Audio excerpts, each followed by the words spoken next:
The reason that McGurk has maintained power and respect in Washington, D.C. and beyond is that he is the Islamic State. He is seen as a key figure in the destruction of the Islamic State. And that's certainly true. But as we'll shortly get into, what is underappreciated is how large a role he played in the establishment of the Islamic State. Hello and welcome to the More Freedom Foundation podcast. I am Rory, who is the producer of the podcast, and I am joined by someone who spends his entire life focusing on geopolitics, Robert Morris. How's it going, Rory? Things are going well. It's been quite a frosty week, and we had snow, and about 9% of Northern Ireland's population went on strike. So that was fun. Oh, that's exciting. What's that about? It's quite complicated. So there has been a lot of strikes been going on lately throughout Britain, but Northern Ireland hasn't had too many, but we don't really have a government. So to try to coax the government in and make the DUP do something, the British government basically said, oh, here's a load of money for these people. All you have to do is rubber stamp it, and you'll have to go into government and make one. And the DUP still didn't. So it seems that a lot of public sector workers are still underpaid. So it's a strike for government. It's a very strange thing. It's government workers, basically private workers have negotiated and gotten a pay rise, and a lot of public sector workers in Britain have basically got a pay rise, or most of them have finished, but Northern Ireland, without a real government, has been left behind. So weirdly, the British government has this big money incentive. Speaking of no government, I think we should, that brings us somewhat elliptically to the topic of today's talk, which is Brett McGurk, a U.S. functionary who is possibly the most responsible figure, from the U.S. side at least, in the fact that Iraq still doesn't have much of a government. It's just a fascinating figure. I've really enjoyed sort of diving in a little bit more on Brett McGurk, who is a character that I've found deeply annoying since my time He has in Turkey. Some overlaps with yourself, being a legal expert and spending a lot of time in Turkey. That is true. That is true.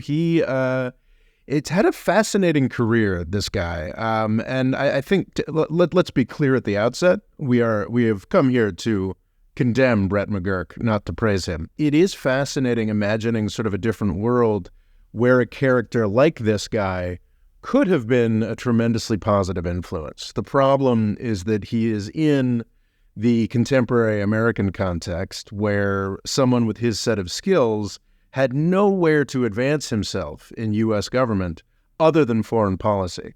And he seems to have taken, frankly, impressive amount of gumption and get up and go and applied it to an arena that he knows nothing about, doesn't appear to have much interest in learning anything about, and has managed to just sort of ride roughshod over everybody in U.S. government and everybody in government in the region for what seems like almost 20 years now. And it's kind of it's a mystery, frankly. How did this guy manage to have his fingers in almost every foreign policy disaster in Iraq and Syria under 4 presidents and then get promoted to being Biden's number 1 guy in charge of the Middle East and North Africa? It is a fascinating story of gumption, get up and go, and incredible dysfunction. But also what's incredible is quite often people will joke that if they're a great problem solver, they're like, I'll solve Palestine and Israel, but this is what he's trying to do. Yes. And I think because so much of U.S. foreign policy is incredible incapacity, the legacy of horrifically bad decisions, McGurk has managed to find his way into power and stay in power because he just promises to do something. I'm going to find some kind of solution, and he works.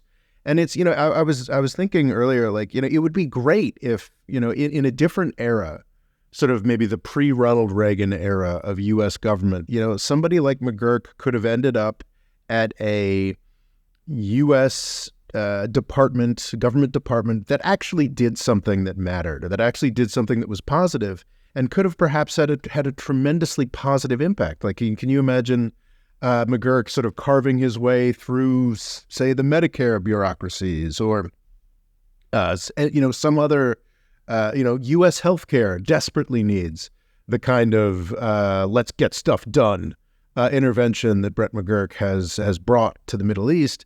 But it's impossible to do that under our current regulatory framework. Is it just the fact he constantly says, I can do it, regardless of what reality will do, that's sort of, captivating about him? I think so. I think people want easy answers. He was described in a couple articles, this guy, Brett McGurk, as the most competent bureaucrat that whoever this source had ever met, the most competent bureaucrat he'd ever met, with the worst foreign policy judgment he'd ever seen. So, yes, he definitely seems to get things done, but not necessarily for the best people. Yeah.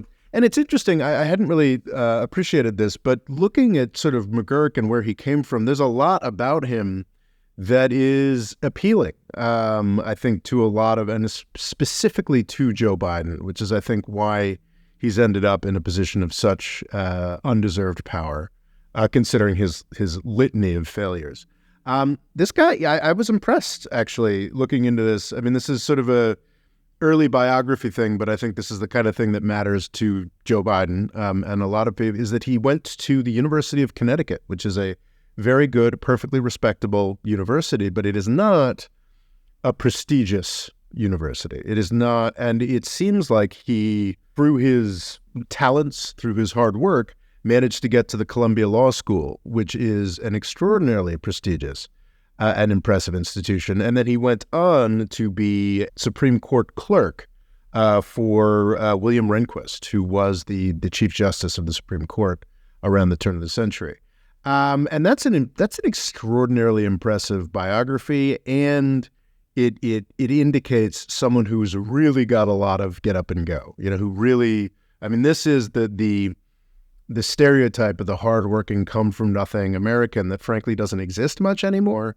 And you can see why this has appealed to every presidential administration he's been exposed to, Bush, Obama, Trump, and Biden. But especially why it would appeal to Biden, who is, I think, the first president we've had in 40 years who does not have the immaculate, elite, Harvard, Yale, what have you, pedigree.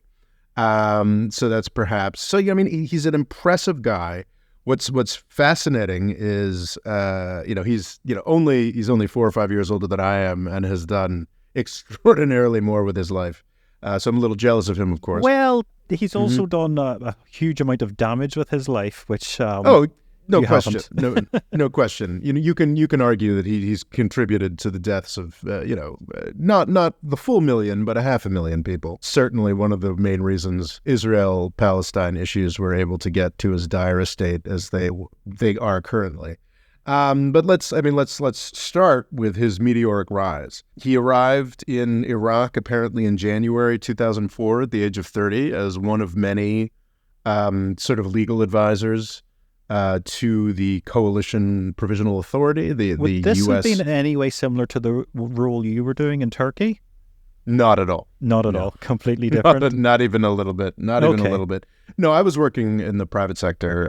Yes. But what I mean is, as a legal you consultant. were saying about how a lot of international law is essentially New York law, or you were dealing with normal people and normal businesses. Would have Iraq been treated anyway with respect, or were these people essentially just forcing America's will on them? I haven't. It's been a number of years since I've really done a deep dive on what was going on with the CPA, the Coalition Provisional Authority. But one of my understandings, not as deeply researched as I'd like, is that one of the many sources of Iraq's ongoing dysfunction is the fact that instead of getting what Japan got or Germany got, which was a bunch of earnest New Deal folks who actually believed in government, helping to set their governments up, they got a bunch of sort of Reaganite lunatics who attempted to impose a hyper-libertarian government on Iraq. I think that the U.S. occupiers lost out in some of their plans vis-a-vis the oil industry, but not many. And Iraq is still trying to dig itself out from under a variety of bad ideas that were foisted upon it by people like Brett McGurk and Paul Bremer, the head of the CPA. Do you think there was a genuine effort to make Iraq work, or was it kind of just raping and pillaging with some, to make the appearance of trying to help? There's this really fundamental bit of broken brain that I think I'm only just recovering from. And that I think, because for 40 years, the message, the mantra in the United States, and of course in Britain as well, is that government is evil, government is the problem, government is only here to make you fail. So, of course, I do believe that many of these folks really honestly believed they were helping Iraq by firing the entire military, setting up this libertarian paradise where all these flowers would bloom. In practice, as this works everywhere it's been tried, this has mostly functioned to bring about corruption and, benefits for the wealthy. In the context of the United States or the United Kingdom or Western Europe more broadly, where there's decades or centuries of institutional heft, this actually can have some positive effects. You limber things up a bit, you free things up a bit, for a number of decades. Would Israel be a good example? Because it seemed to start off quite socialist just to get the state going. And once it got to a certain level, it was then able to, let things a bit more libertarian. Would that be an example of it being done right? I think that's a fascinating question. And I think that's certainly one way that you could look at it. Because I believe that the sort of startup nation, more right-leaning, more business-focused approach that Israel has right now is absolutely built on that heavy superstructure of social welfare, of regulation, of institutions. So yeah, in Israel, in the United Kingdom, in the United States, when you've got decades of institutional structures that can be disrupted in a positive way, then this libertarian approach can really be, for periods of time, tremendously beneficial. In Iraq, where there was nothing to build upon but wreckage, instantiating this kind of libertarian government is incredibly ruinous and has led to nothing good. I don't think it's fair to tar Brett McGurk with that brush entirely. He got there as a sort of younger peon in the Bush administration. I think when we can start talking about blaming Brett McGurk is when we get into sort of the surge era towards the end of the Bush administration. I think just an indicator of just how incredibly successful this guy was that he got there as just another schmuck, just another legal advisor. And I knew these guys actually in, 03, 04. I had buddies who would go, because I lived in Washington, D.C., who would go over to Iraq and literally just party for 6 months. Wow. Because that's, because the amount of money that was just pouring, they'd party for 6 months, they'd come back with Uday's surfboard, the Saddam Hussein's kids' surfboards or whatever, and they'd talk about how crazy and fun it was. Oh no, it was a joke. The U.S. occupation was a joke because, again, none of these people actually believed that they needed to set up a government. They just needed to set up a libertarian paradise. Okay. But so they genuinely believed that they would create something good that would last? I mean, I can't speak to what was in their souls, but I do think that's sort of the problem with a lot of Reaganite governance, and fundamental to the way that we see a lot of things in the United States right now. We desperately need more New Deal type approaches to things. We desperately need more competition stuff. I'm a big fan of Lina Khan.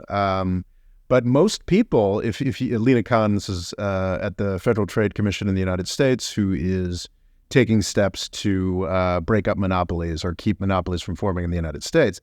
But I'd say most people, when they look at what Lina Khan is doing, should government be interfering with the business that way? Even though the past 40 years of experience demonstrate pretty massively that, yes, absolutely, we need more of that. I'd say that the knee-jerk approach myself, the knee-jerk approach to any bit of government intervention is oh, that's bad. And this is 20 years ago. This is when everybody, before 2008, when everybody still believed that deregulation was the magic and the market was God. So anyway, so Brett McGurk got to Iraq at age 30 as one of these folks And by 38, in 2012, the Obama administration had put his name in to be the ambassador to Iraq. So that's extraordinary as a 38-year-old to... Is he great at being apolitical, so both parties are happy to work with him? I think what he was willing to do, which I think very few were, was spend a lot of time in Iraq. And that's another... nobody actually wanted to be in Iraq, long term, for some very good reasons, the sort of the hideous violence of it, but also, again, you don't find success in government by setting up worthwhile institutions. You find success in government because we're in an era when nobody in government believes in setting up worthwhile institutions. So McGurk kind of distinguished himself by being willing to spend more time in Iraq. And his name is Brett McGurk. If you ever see a picture of this guy, he just looks like stereotype of a tough guy getting things done, and I think that's appealing to a lot of people. He looks like one of the underlings in the Marvel films, one of the pencil pusher agents. Oh, he looks a little like Agent Coulson, you're saying? Yeah, from I could see that. And I think that there's another aspect. He's got this sort of Vietnam era vibe to him. I think it was David Halberstam was this journalist who famously talked about the best and the brightest. Our geniuses, our hardworking guys who went in and created one of the century's biggest apocalypses in Vietnam. And He's got that old-fashioned sort of competence and just the name, Brett McGurk. And I bet he got along a lot better with all the military guys than most of the nerds at the State Department did. Because that's a traditional conflict with U.S. government is you got the State Department people who actually know a little bit about the countries that they're dealing with, and then you've got the military guys who just want to, blow up military targets, which makes sense. Which is why you desperately need to heavily fund and continuously establish respect for the State Department guys, which is, of course, something we have not done since the end of the Cold War. But anyway, so he's just this sort of like Vietnam-era figure, and apparently, tremendously bureaucratically competent. Is his Arabic any good? My understanding is he doesn't have any. Because when you're saying he loves spending time in Iraq, the fact that he doesn't speak the language is, it seemed to be something in articles that I read was a big point, that he would just talk to everyone that spoke English, which seemed to be about 4 people. Yep. No, then it's an extraordinary lack of interest, even in the central thing that he's covered. I think the main figure in U.S. policy, certainly since the Obama administration, it would overstate his influence in the Bush administration. Again, he was still a 30-something, but probably the most influential figure in the policy of the Obama, Trump, and Biden administrations for the Middle East does not speak Arabic. It is outstanding. It's quite extraordinary. And and perhaps he's developed a little sense of it since, but it doesn't seem like that's the case. We can't really blame him for the surge or for the nightmare that was Iraq's initial setup. That he was very much a cog, and a very appreciated cog. And I think the extent to which he was really relied upon by members of the Bush administration was noted, and I think that's the reason why he transitioned so well to the Obama administration. Was that he at least knew the players that spoke English in the Iraqi government, and he knew the military folks who were on the ground, who were there for marginally longer. He was valuable enough because of that, and had established his reputation as such a go-getter, that the Obama administration was interested in working with him, to the extraordinary detriment of both Iraq and Syria. Over the course of the Obama administration. Was he able to shape policy in any way? Was he able to say what would happen, or would he basically be told, this is what you're going to do, and then from there he was able to shape things? Well, I think that's an immortal question. I think in the Bush administration, no. He was a competent and well thought of underling. In the Obama administration, perhaps. It depends on which aspect you're talking about. I think specifically what comes up a lot, and it's interesting in these profiles, they seemed a lot more angry at him over his role in the development of the Islamic State, whereas I'm probably, as a big Turkophile, I'm probably a little more angry at him for his role in the crushing of the Islamic State, or specifically the way that he went about that. The reason that McGurk has maintained power and respect in Washington, D.C. and beyond is that he is the Islamic State. He is seen as a key figure in the destruction of the Islamic State. And that's certainly true.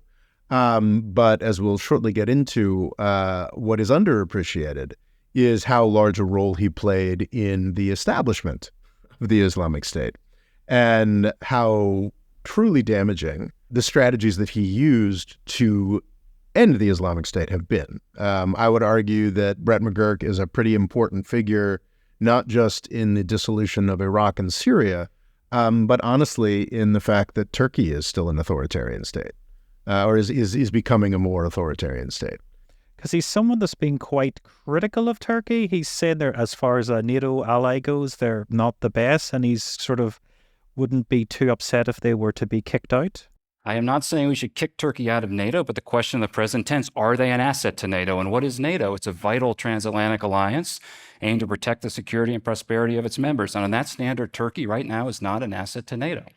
Well, the feeling's mutual. Brett McGurk, after creating the Islamic State, his big strategy and I do believe he played a big role in this, his big strategy for defeating the Islamic State he had helped create was to get very close to the Kurds in Syria, which is, of course, particularly enraging for Turkey, and is honestly in the broader, there's certain decisions that are made by the U.S. government, Rory, that I critique out of like my weird pacifist, this isn't the right thing to do, this, that, and the other thing.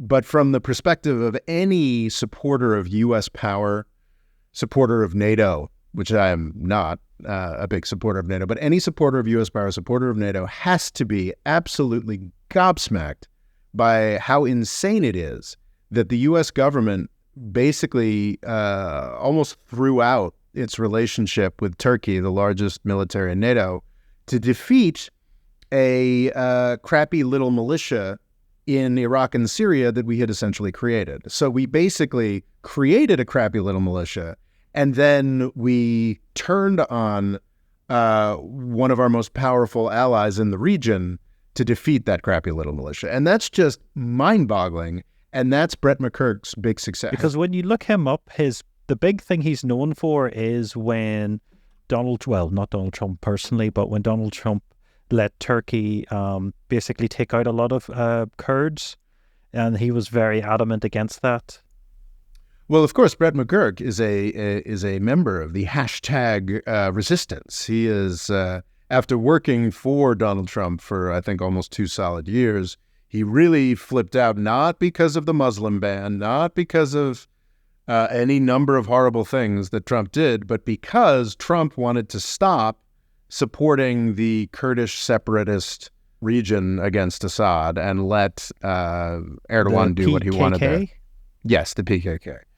Which is like, and I get it, the PKK is very charismatic in a region that is filled with an array of terrible actors, from Erdogan, now seems perpetual leader of Turkey, to the various jihadists.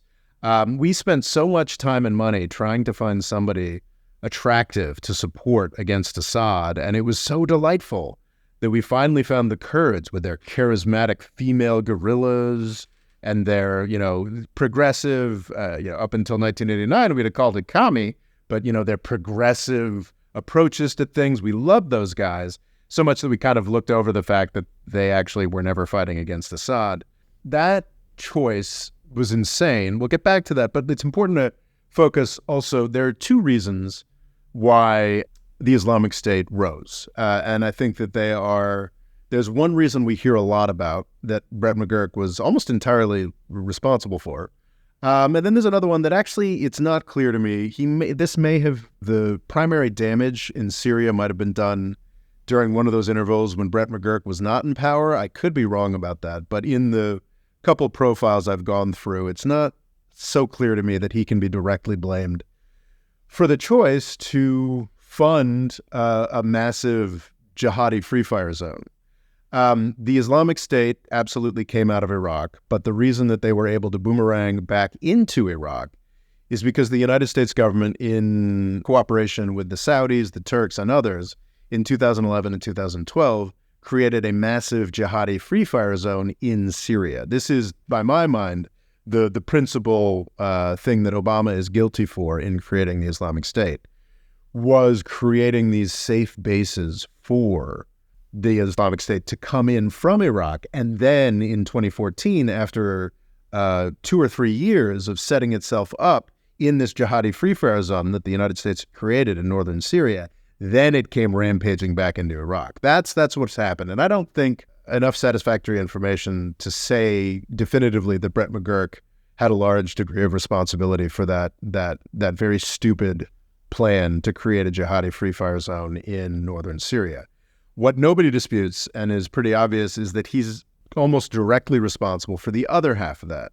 The reason that the Sunnis of Iraq had plenty of cannon fodder and manpower who were eager to go to Syria to set up their sort of bases and then come back into Iraq was a politician in Iraq by the name of Maliki, who was the sort of Shia president dictator of Iraq for a number of years leading up to the 2014 Islamic State rampage back. And what Maliki was a Shia supremacist. I think 60% of Iraq is Shia.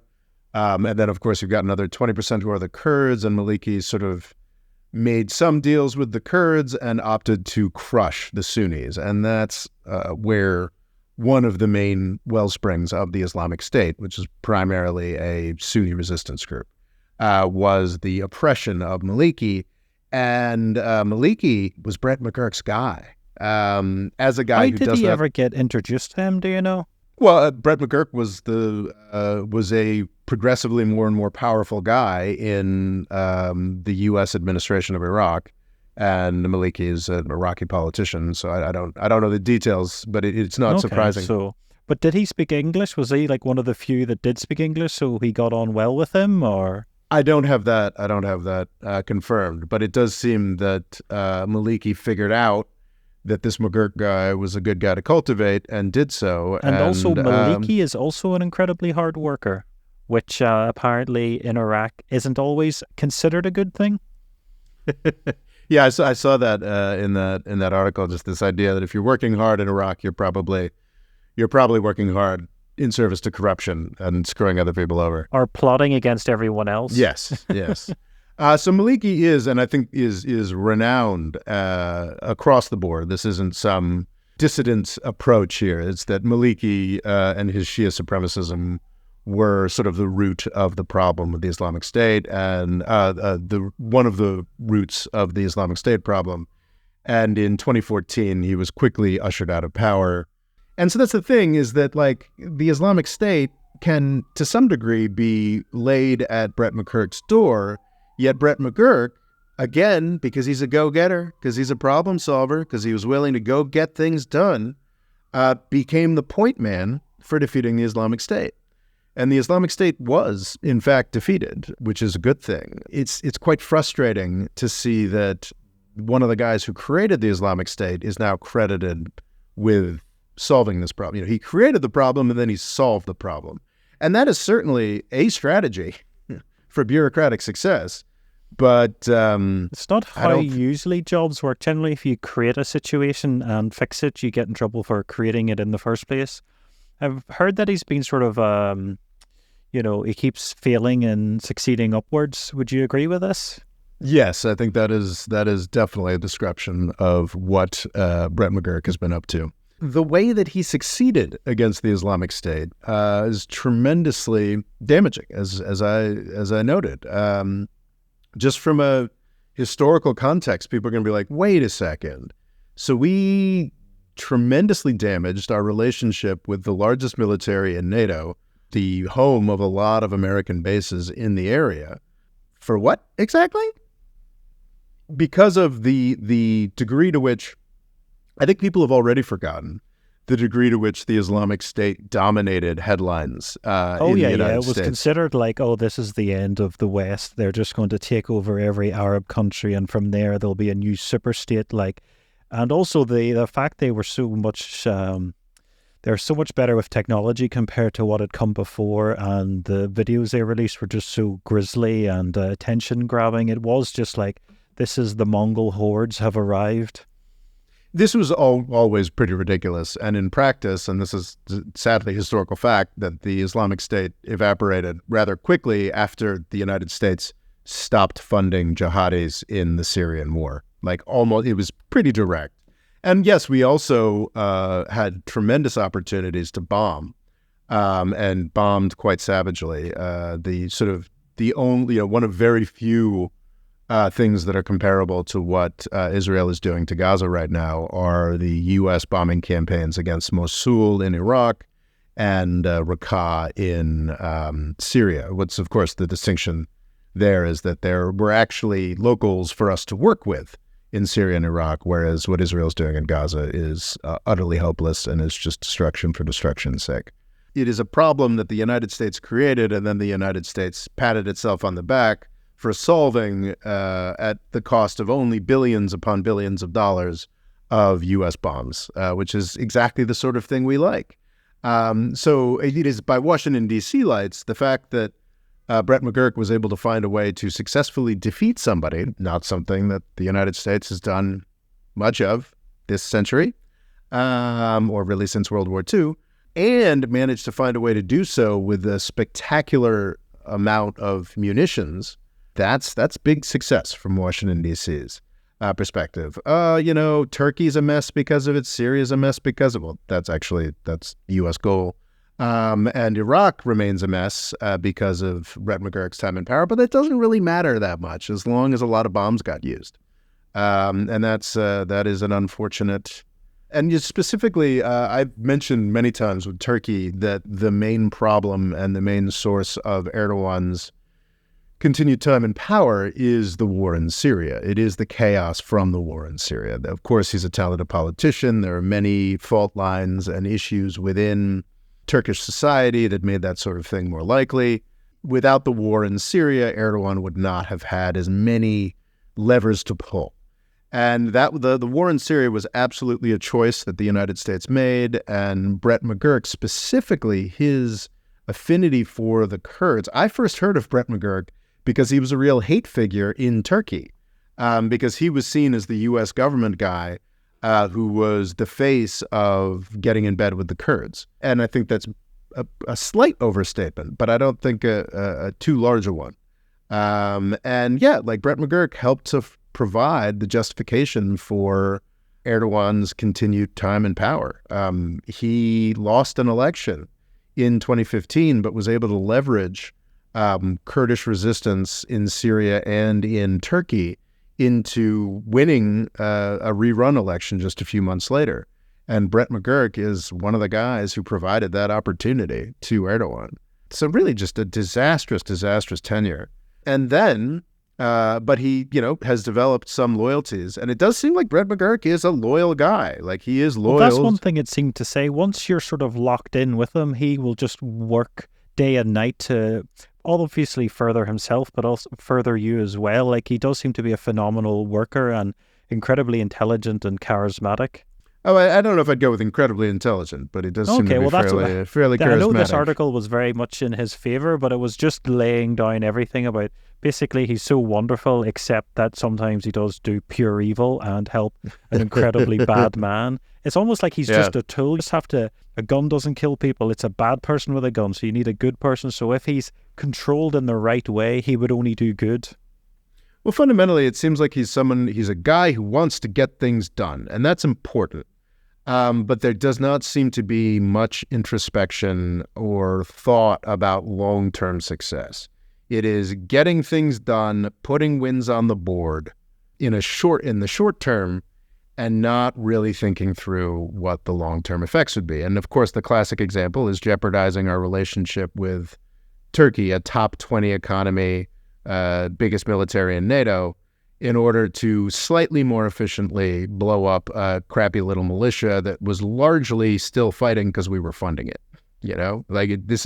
It's insane when you look at it, but that's his big victory. Do you give him any credit? Like, what's he done that you've went, that was actually pretty good? No, I don't give him any credit. No, I don't. No, he hasn't done anything good.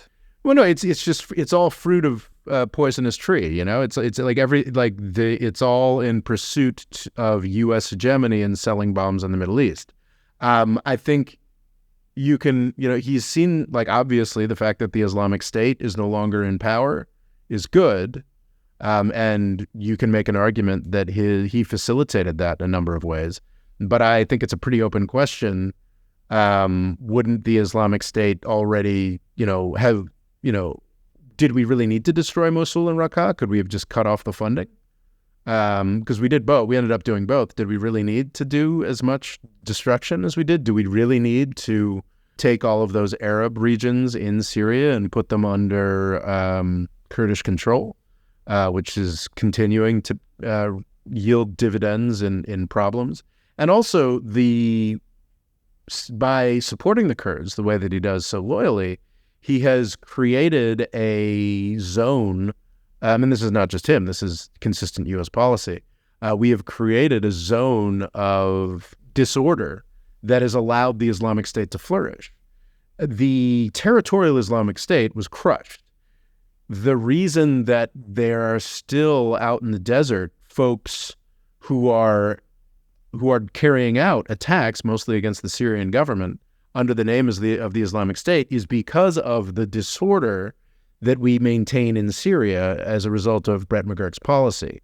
The Kurds, I am concerned about what Erdogan wants to do with the Kurds. What the Kurds should do, is what they were doing up until 2014, was work closely with the Assad government. They should make some kind of deal. Brett McGurk stands in the way of that sort of deal. And his loyalty to the Kurds is actually not very good for the Kurds in the long run, because the United States will eventually abandon them. And the longer this dalliance with the United States continues, the harder it's going to be for the Kurds to get back in with Assad, which is where they were for most of the active parts of the Syrian civil war. So yeah, yes, it's good that the Islamic State was defeated. I think, but it's also bad that the Islamic State existed and has some responsibility for us. So yeah, it's hard to give him too much praise. Yeah, I did a video called "Everybody's Lying About the Islamic State" that is one of my favorite videos 3 or 4 years ago. That just sort of talks about how hard it is for me to give anybody in the U.S. government any credit at all for anything in Iraq and Syria. So his big thing, probably something that raised his profile immensely in 2018, was on a number of occasions, and I celebrated it every time, fruitlessly, Donald Trump promised to take U.S. soldiers out of Syria. I don't know if it was the same occasion, but because this happened 3 times and never actually happened, though U.S. soldiers did pull back from the border with Turkey, which it was a good step anyway. Brett McGurk and Jim Mattis, I can't recall if it was during the same instance or if there were different occasions of different instantiations of the same dynamic. Jim Mattis, the Secretary of Defense, and Brett McGurk resigned in a huff because Donald Trump was abandoning the Kurds, and this was horrible. And that made Jim Mattis and Brett McGurk big #resistance heroes. And it's just part of this dynamic that I've lamented many times, and I will continue to lament, that these national security freaks who've done incredible damage to the world, and I would argue are probably the biggest contributor to the fact that Trump was president, have now become heroes against Donald Trump, and I find it incredibly irritating. But Brett McGurk is definitely in that category. How does Brett get on with one of your favorite countries, Saudi Arabia? Well, Rory, he seems to get on with them very well. Which is a concerning thing to hear. Very much so. He, January 2021, marched into a tremendously powerful position in the Biden administration, in part because he resigned in such a public, flattering to national security types huff from the Trump administration.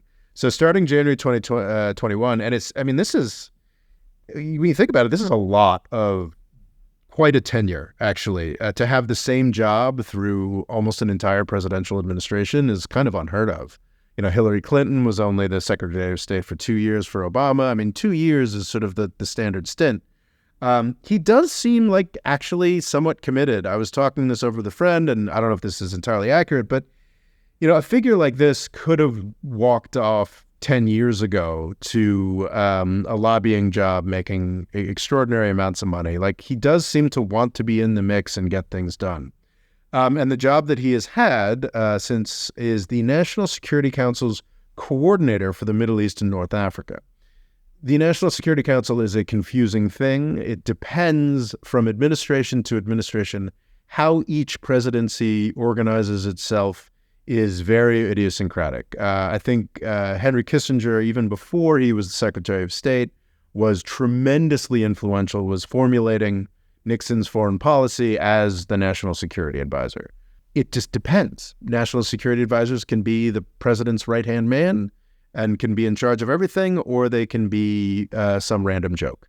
Donald Trump famously, who knew who was running any of that? In the Obama administration, I think a speechwriter named Ben Rhodes managed to become tremendously influential. Just because that's who the he like basically supporting him from an early time, so he kind of got rewarded for that.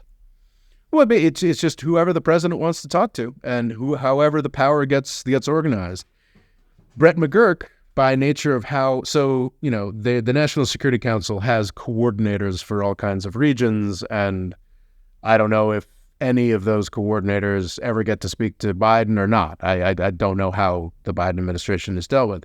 Because of Brett McGurk's profile before this, and because of his connections within the region, he has been able to be a tremendously influential guy in Middle East politics, and has sort of been the face of and the coordinator of U.S. foreign policy in the Biden administration, and the results have been terrible. Oh my goodness. I'm very shocked to hear this. Absolutely terrible. What the Biden administration decided to do was to follow the Trump administration more than the Obama administration. Despite campaign promises, they never made a serious effort at getting back into the Iran nuclear deal, and they decided that the Abraham Accords were the way to go. And that is what McGurk has been working on so very hard for the past number of years, is trying to get more normalization deals between Israel and Arab dictators, despite the fact that the populations of all these Arab countries really deeply dislike Israel. It is a fundamentally anti-democratic policy. It is especially irritating to me personally after watching the Arab Spring get murdered over the past decade. The Arab Spring was, of course, the 2011 flourishing of democracy that held such incredible promise for the region and was crushed by Saudi Arabia and the United Arab Emirates. Quite straightforwardly, funding coups against democratic leadership, funding the nastier sides and ongoing civil wars, just really quite disastrous. And to see these folks, these absolute monarchs who had done everything they could to crush real democratic aspirations, get rewarded by the U.S. government has been quite personally repellent to me.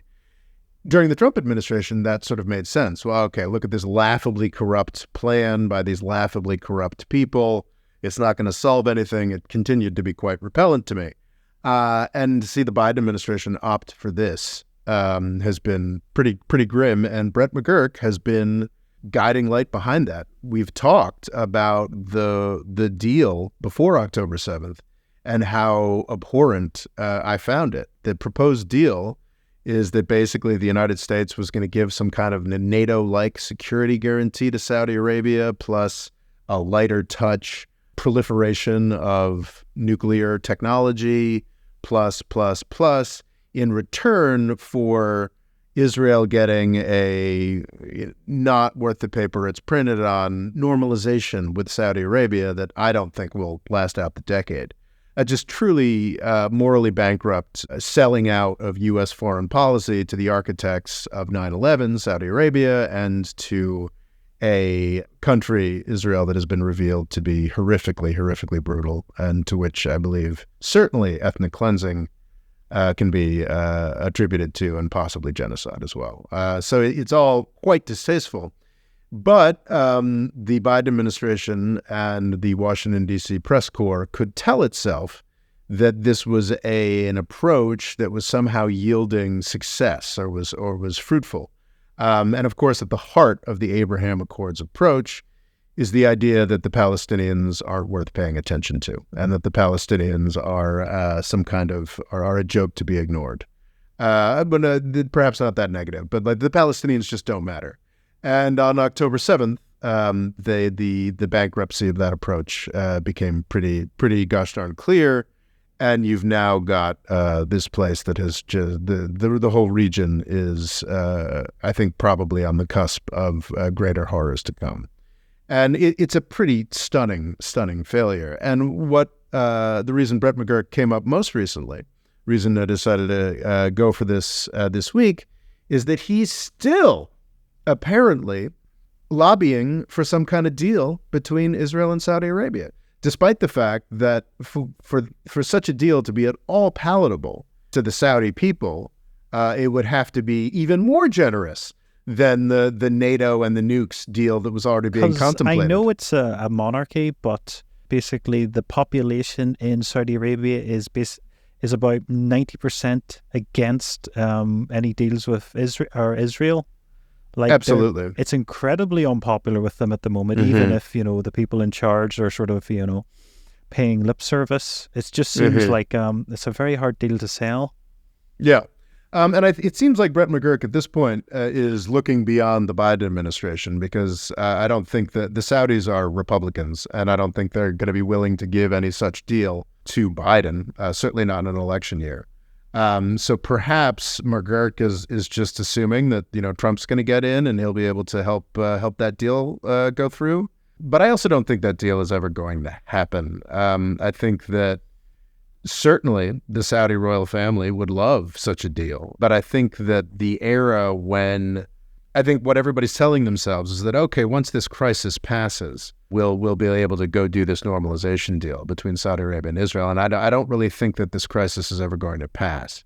I think that we're going to start seeing harder and harder limits to what Saudi Arabia can do financially to shore up actors like Jordan and Egypt, which I'm, tremendously worried about, and then eventually to shore up its own power over Arabia.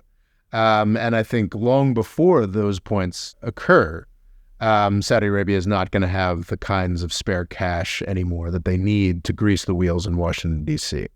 And that seems to be what Brett McGurk has attached his meteoric star to most recently. So yeah, again, I think it will be another stunning Brett McGurk failure. Yet I wouldn't be surprised if he found himself in another administration. In another administration, Republican or Democratic. It is an extraordinary career of immense failure. And it's just... But is it the sort of failure that America loves because it increases defense spending? Well, it's not the kind of failure that America loves. It's the kind of failure that America's government loves. That the Congress loves, that the military loves, and that, of course, because the media is largely owned by the same people who benefit from this sort of thing, we get all kinds of stories about how clever people like Brett McGurk are. But it is really stunning the degree to which the dysfunction of the Middle East and U.S. foreign policy can be laid at the foot of one man. That is quite...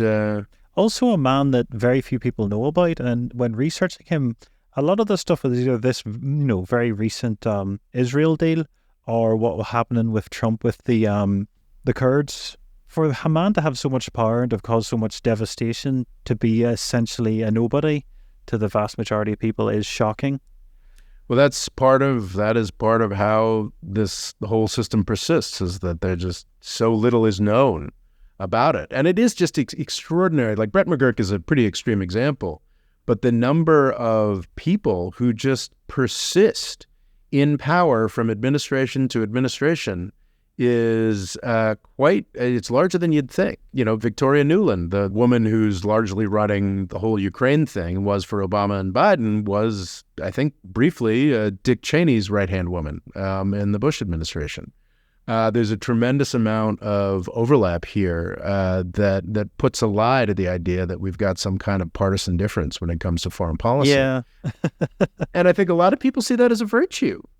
This idea that, no matter what, our foreign policy is heading in the same direction, but it's a terrible direction.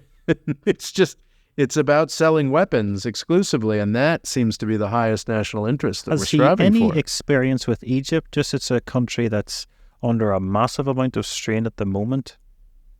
I couldn't speak to that. It is part of his remit, but it does seem like he's somewhat maniacally focused on this Israel-Saudi Arabia deal, despite the fact that he's nominally supposed to be in charge of the Middle East and North Africa. Because with the Houthis and the refugees, Egypt's the one that seems to be getting all of the worst end from this conflict. Yep. And the most likely, if Egypt collapses, it's a massive issue that's going to affect definitely Asia, Africa, and Europe. Absolutely. And Brett McGurk, our Middle East guy, is going to make the worst of it and make a lot of money for himself in the process. Yeah, as long as he can. Oh, you see, that's the thing, is what's so... He doesn't make much money. Well, that's what's so strange, is that he really does seem to be like a compulsively dedicated public servant who just wants to ruin things and doesn't want to ruin things. Might actually think he's doing the right thing. But there's so little honest analysis of our serial failures in the Middle East that perhaps no one's ever brought it to his attention that he's screwing things up as badly as he has, which is, well, I guess what we're trying to do here, Rory. Mm-hmm. A little bit of scrutiny on a man you may not have heard of. Indeed. Thank you very much for listening, and we'll catch you next time. The More Freedom Foundation is also available on YouTube and TikTok. Rob's Twitter is RobOLaw, and he's also written a book called Avoiding the British Empire, What It Was and How the US Can Do Better. And music provided by Kevin MacLeod.